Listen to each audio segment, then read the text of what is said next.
Hey guys, it's Tiffany, and I'm here with your astrology forecast for February 26th through March 3rd. And so, this week starts out kind of slower. There's some challenges in the skies. Also, the moon is void, of course, for a really long time early in the week. So Monday, Tuesday, Wednesday, I would say just go slow. Don't overbook yourself. Don't overextend yourself. Reschedule some things if you need to. It just feels like there's some more challenges in the energy. Mars is square Jupiter is what I'm looking at. And that can provide like stimulation, but it can also create a sense of burnout where we do too much and we get overextended. So just going forward with awareness, with balance, you're going to be fine. Wednesday is kind of an interesting day because both Mercury and Saturn will be Cazimi in the heart of the sun. So Cazimi in the heart of the sun. So Mercury in the heart of the sun, that's really an auspicious time to be writing, being journaling, being doing Mercury things, getting the details planned out, writing the bullet points, getting the data down. Socializing, chatting, things like this can take on a really interesting tone. And then Saturn Cazimi later that afternoon. I would say, Saturn and Mercury are in Pisces. And so this is the sign of the dreamer, the mystic, the yoga teacher, the musician, the muse, the creator, right? And so with both of those planets in Pisces, I would say spiritual discipline is rewarded. So what does that look like for you? It could be turning everything in your day-to-day into a devotional task. It could be every yoga posture is a devotion, every making the bed is a devotion. So, what are you devoted to?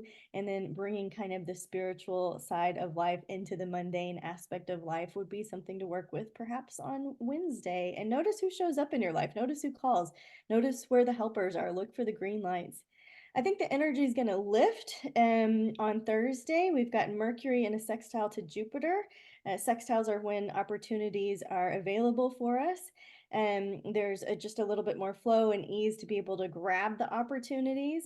Watch what's wanting to happen through you. Mercury and Jupiter together are typically good news.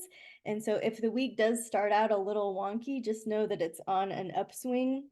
Also on Thursday, Venus will trine the South Node and sextile the North Node. And so I think there's going to be a focus on relationships and finance, romance and finance with Venus. And with the node, something that feels very fated, feels very destined. And just, this idea of like using your feelings, using your thoughts, working with your own human nature and your own chemistry in a way that's really productive and beautiful when it comes to your relationships that you choose, of course, and also how you conduct your spiritual energy. I don't know if you guys got a chance to see the podcast on Mayan astrology that I did with astrologer David Sussberg, but he said, your net worth is your self-worth. Your self-worth is your net worth. And I've just been saying it backwards the whole time because I was coming at it from a self-esteem level. But I think he was right. I think that there's truth in that. Of course, like yes, the better you feel physically, the more confident you're going to be out there in the world.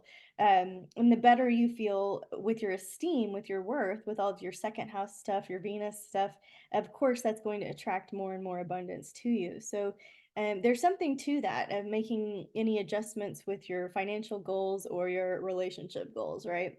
And then as we get into Friday, we welcome in March. And so March is it's a 2 month and an 8 year. And so that again, that focus on relationships when there's a two, the relationship you have with yourself, the relationship you have with your finances, the relationship you have with nature kingdom, with the plants, with the animals, the relationship you have with everyone in your life, your higher power, of course.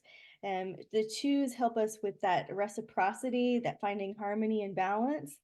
And so working with that all month long, of course, we're going to see the eclipses in the signs of relationships this year. And so just knowing that, this is the beginning of something good here, like get your mind right about it. What is it and who is it that you want to stop fighting and create peace? Let there be peace. Let it begin with me, of course, is the saying, as the saying goes. On March 1st, Venus will sextile Chiron, and this is like being open to love, returning to the Course in Miracles. reading sacred texts that help you kind of lift your divine nature and tune you into that love that's available for all of us. On Saturday, let's see, the moon is going to enter Sagittarius Saturday morning. So I think some people are going to be like ready to get outside, go on a hike, do something, get the blood flowing, take a new yoga class, do something that feels like a little adventure.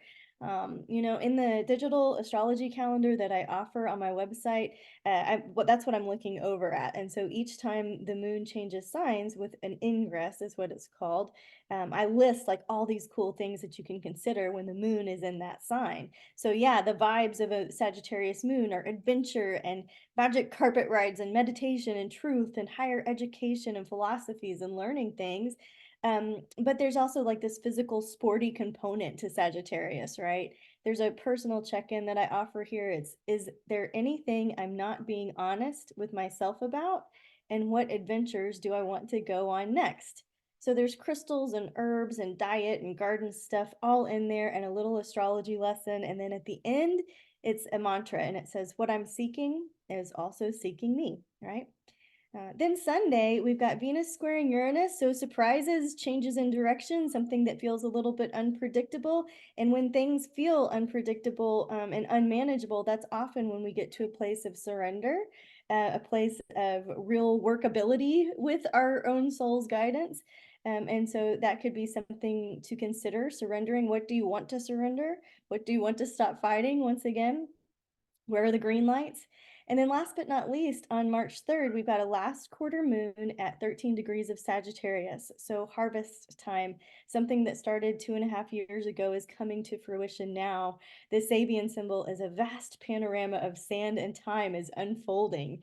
The pyramids and the Sphinx in their glory rise before the eye. What a cool Sabian symbol for this one. So what's feeling complete? What are you marking off of your checklist? So yeah, I have all of the dates for you in the calendar. If you missed any of the moon classes or podcasts that I taught back in February, I encourage you to go download the free 2024 moon mapping workbook and just see if some of these themes are recurring for you and start to learn astrology from a personalized way. That's how it's going to become real for you. That's how it's going to start to make more sense. And so if you need any resources on that, just let me know. And until next time, I'm going to go take care of my mini jaguar. And thanks for being here, guys. Namaste.